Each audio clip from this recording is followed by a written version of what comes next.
নতুন একটা জিনিস শিখতে যাচ্ছি, যে জিনিসটা আমরা সাধারণত সচরাচর এভাবে জানি না। আমরা গতকাল শিখেছিলাম ফাইলুন, আজকে আমরা শিখব ফালানুন। এগুলো সিফাতে মুসাব্বা। সিফাতে মুসাব্বা মানে হচ্ছে বি ভার্বের মতো। যেমন ইউ আর আই স্টুডেন্ট, তুমি হও একজন ছাত্র, তুমি খুশি, তার মানে অ্যাডজেক্টিভের কমপ্লিমেন্ট হিসাবে, অর্থাৎ ভার্বের পরে অবজেক্টের কাজ করতে পারে। যেমন আনতা ফারহান মানে কি তুমি খুশি, তো ফারিহা ইয়াফরাহু মানে খুশি হওয়া, তো ফারিহতা মানে তুমি খুশি হলে, কিন্তু আনতা ফারহান মানে তুমি খুশি, তার মানে তুমি হও খুশি। আমরা বি ভার্বে দেখেছি, তাই না? ক্রিয়াবিহীন বাক্য আমরা পড়েছি না? তাহলে এই ফালানুন, ফাইলুন, সাবুরুন মানে ফাউলুন, এগুলো এমন একটা পাওয়ারফুল শব্দ যেটা একই সাথে সিফাত, যেটা একই সাথে অ্যাডজেক্টিভ, আবার ইসিমেরও অর্থ প্রদান করে, স্বয়ংসম্পন্ন বাক্য হতে পারে। আনতা আল ফারহু বললে ভুল হয়ে যাবে। আল ফারহু হচ্ছে মাসদার, আনতা আল ফারহু কেউ কোনোদিন বলে ভুল হয়ে যাবে। যেমন দেখেন মারিজুন, ফাইলুন গতকালকে শিখালাম না? ফাইলুন মানে কি? যে ফাইলের অর্থ প্রদান করতে পারে। মারাজুন মানে হচ্ছে রোগ। আনতা মারাজুন, আনা মারাজুন, আমি রোগ, আমি রোগ হয় কোনো দিন জীবনে? না, আমি রোগী। তাহলে ফাইলুন মারিজুন, আমি রোগী মানে কি? যার রোগ হয়েছে, যে রোগে আক্রান্ত। তাহলে আনা মারিজুন বলতে হবে, আনা মারাজুন বললে কিন্তু হবে না। ঠিক তদ্রূপ এই যে একটা শব্দ দেখতে পাচ্ছেন, এটা মূলত সিফাতে মুসাব্বা। সিফাতে মুসাব্বাহের ওজন খুবই গুরুত্বপূর্ণ। এটার ওজন একদিন খুঁজতে যে সমস্ত ডিকশনারি, কয়েকটা বড় বড় ডিকশনারি, গোটাটা খুঁজে মনে হয় 17টা শব্দ পেয়েছিলাম। মাত্র 17টা শব্দ পেয়েছি এই ওজনের। সমস্ত ডিকশনারি খুঁজে বানানো যায় দু একটা, কিন্তু অর্থ আসে না। আর 8 থেকে 9টা শব্দ দিনরাত 24 ঘন্টা ব্যবহৃত হয়। এগুলো হাতে লেখা লেখা নিয়ে এভাবে 15 থেকে 16টা শব্দ একত্রিত করেছি। তো দেখেন ফালানুন, তাহলে এটা একই সাথে কমপ্লিমেন্ট হিসাবে ব্যবহৃত হয়, তথা অ্যাডজেক্টিভের কাজ করতে পারে, আবার সিফাতেরও কাজ করতে পারে। তো যেটা সিফাত, কিন্তু এটা আরবি ভাষায় বলা হয় সিফাতে মুসাব্বা। আর এটা দিয়ে এই ওজনে দিলে অর্থ স্বয়ংসম্পন্ন হতে পারে। যেমন আনতা জালান, আপনি রাগান্বিত। আনতা গজবান, আপনি রাগ করেছেন, রাগান্বিত। তো আনতা ফারহান, ফারহানুন মানে কি?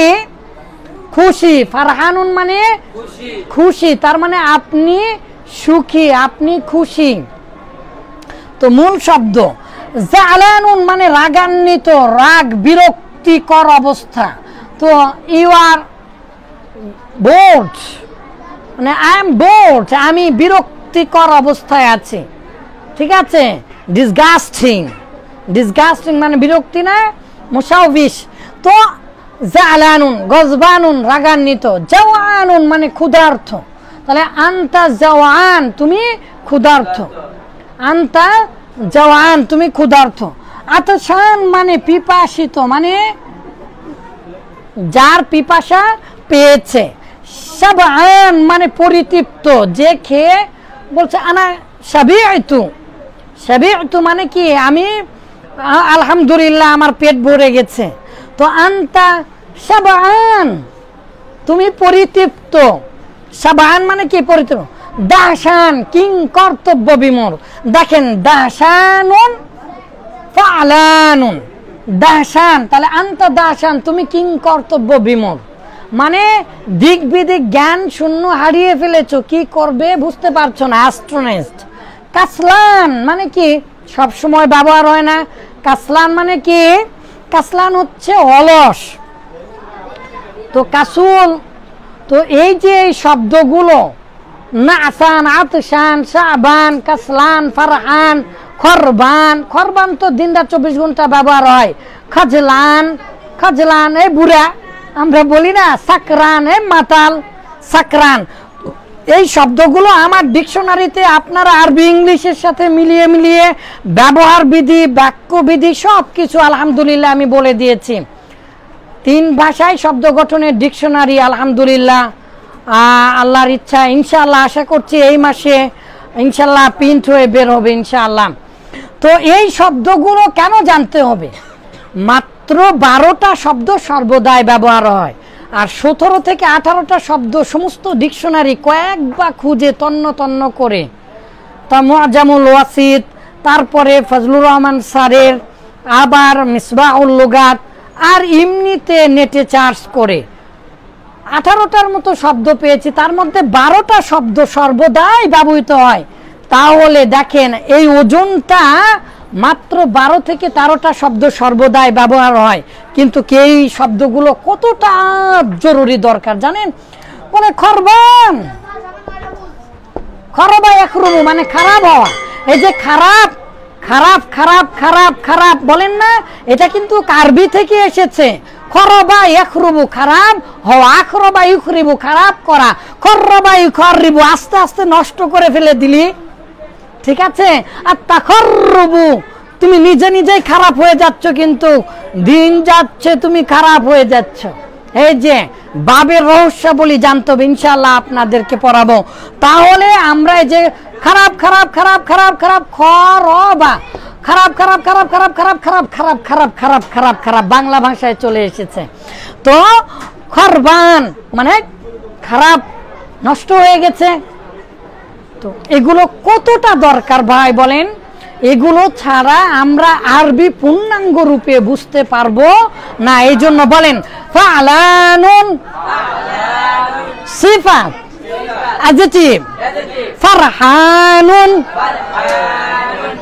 সুখী হ্যাপি খুশি, জালানুন board, গজবানুন angry, jawanun hungry, atshanun thirsty, shab'anun fulfilled, satisfied, dahshanun astronaut, আরো আছে কাসলানুন lazy, কাসলানুন ফালানুন।